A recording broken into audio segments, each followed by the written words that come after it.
इतिहास गवाह है, अमेरिका एक ऐसा देश है जो अपने दुश्मन को कभी माफ़ नहीं करता। अगर किसी देश ने अमेरिका के ऊपर बुरी नज़र डाली तो सोच लो वो देश की बुरी वक्त शुरू हो गया, मान लो उसका सर्वनाश होने का तय है। लेकिन कोरोना वायरस के चलते आज अमेरिका सिर्फ अपने लोगों का लाशें गिन रहा है। शुरू से ही अमेरिका चीन को कोरोना वायरस का जिम्मेदार मानता रहा है, लगातार उसके ऊपर आरोप भी लगाता रहा है और चीन अमेरिका की सभी आरोपों को नकारता आ रहा है। इस बात को लेकर काफ़ी लंबे समय से दोनों देश में विवाद चल रहा है, लेकिन चीन ने पूरी विश्व से अपनी विश्वसनीयता खो दी है, इसमें कोई शंका नहीं है। इसलिए चीन की एक प्रतिक्रिया के ऊपर अमेरिका और ऑस्ट्रेलिया ने एक बड़ा कदम उठा लिया है।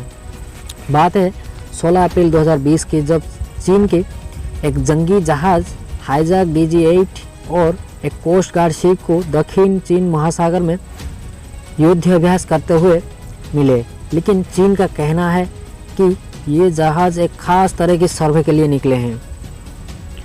लेकिन अमेरिका और अन्य देश चीन के कोई बात के ऊपर भरोसा नहीं कर सकते। अमेरिका को ये खबर लगी थी कि ये जहाज़ एक खास तरह के युद्ध के लिए तैयार कर रहे हैं। बस फिर क्या होना था, अमेरिका और ऑस्ट्रेलिया ने अपने जंगी जहाज़ चीन की दक्षिणी महासागर में भेज चुके हैं। दरअसल चीन ने दक्षिणी महासागर में लंबे समय से अपने कब्जा कर रखा है। असल में ये सीमा ताइवान और जापान की है, जिस पर चीन अपना हक जताता आ रहा है। लंबे समय से जापान और ताइवान अपने इस क्षेत्र के लिए चीन से लड़ाई लड़ रहे हैं, लेकिन चीन के सैन्य शक्ति के आगे ये विवश हो जाते हैं। क्या आपको पता है कि आखिर चीन के लिए ये सीमाएं इतने इम्पोर्टेंट क्यों है? असल में ये दक्षिणी महासागर की सीमा चीन, Taiwan, Japan, Vietnam, Philippines, Malaysia और ब्रुनेई की सीमा से लगा हुआ है।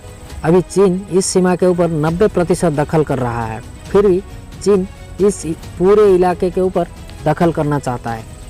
आखिर इस क्षेत्र के ऊपर कब्जा करने का मुख्य उद्देश्य क्या है? इस क्षेत्र को गोल्ड माइन यानी सोने का खदान भी कहा जाता है, क्योंकि इस क्षेत्र के मदद से चीन और अन्य देश अपने इंपोर्ट और एक्सपोर्ट करते रहते हैं। हर साल करीब 5 लाख करोड़ की बिजनेस किया जाता है इसी सीमा के मदद से।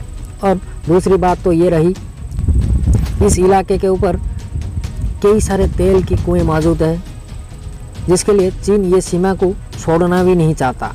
और इसी के चलते चीन अपने पूरे नज़र अपने मिलिट्री के मदद से करना भी चाहता है। बल्कि चीन अपने सेना के मदद से छोटा देश को डराता आ रहा है, लेकिन अभी उसके मुकाबला दुनिया के सुपर पावर अमेरिका से होने जा रहा है। अमेरिका और ऑस्ट्रेलिया की इस सीमा पर घुसपैठ करने का एक युद्ध की संकेत भी हो सकता है, इसे नकारा नहीं जा सकता। लेकिन अगर युद्ध हुआ तो चीन अपने इस इलाके के ऊपर पूरी तरह से हाथ धो बैठेगा, क्योंकि सिर्फ अमेरिका ही नहीं, दुनिया के बाकी देश अमेरिका के साथ खड़ा हो जाएंगे, जिनको चीन अभी तक दबाता आ रहा है।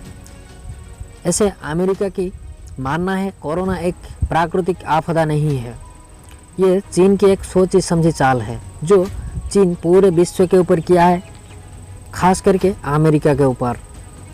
आप लोगों को क्या लगता है इस वीडियो के बारे में? क्या कोरोना एक नेचुरल डिजास्टर या फिर प्राकृतिक आपदा है, या फिर चीन का सुपर पावर बनने का एक सोची समझी चाल है? कमेंट सेक्शन में ज़रूर अपना राय देना। आज के लिए इतना ही, फिर मिलेंगे अगले वीडियो में।